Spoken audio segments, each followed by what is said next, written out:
So there's kind of a replacement going on where you've got lefty women seeing the government as a provider and almost weaponizing institutional power to, in their minds, enforce their equality as a gender. I don't think it's just confined to women. I think that the state seeks to almost replace the building blocks of what would otherwise be free society. So the neighbour, the community group, the church, the sporting group, all the things that would once have been the way that people interacted with each other and formed their own identity are almost like a competitor to the state as a almost cult or sort of religion in a sense. Yes. So all of those things you're talking about, it's not just with regards to women, it's also with regards to faith groups. Like there's a lot of being replaced by the state. I see a lot of Christians who believe that the solution to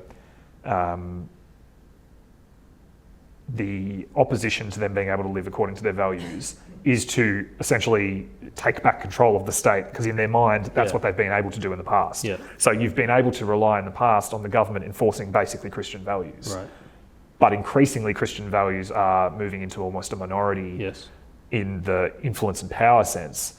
So you've got parties like Family First who are like, we've just got to get in and pass laws to protect Christian values. But in reality, what they should be doing and what the only real sustainable thing to do would be to get in and then use the state to create carve-outs where people can live according to their values, i.e. to you've got to prune back the state to give you space to live as you want.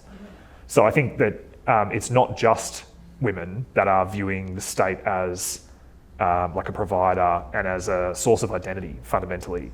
I think that there's a lot of people, and I also think that at the same time as that trend you're describing, I think there's a feminization of men, young men, like the young male culture. Like I'm now 37, people younger than I am, I think young men, see and have enforced. There was actually a great Substack, this is going to sound like a really weird side tangent to reference this, but John McGowan, who's excellent, like he's like a former Liberal Party staffer / dirt unit guy, and he's like sort of alt-right, bit of an edgy dude. But he wrote a great Substack on the way in which young men are behaving in more traditionally feminine ways in terms of how they interact with each other and experience the world and workplace, and willingness to rely on government to sort of enforce and protect their rights and all that sort of thing as well. So I think that the lack of strong male role models, of a positive relationship with masculinity. So I don't think there is such a thing as toxic masculinity. I just think there's good and bad relationships with masculinity. And I think that a lot of that flows from the breakdown of the family unit and all that sort of thing. I think that what we are seeing increasingly is,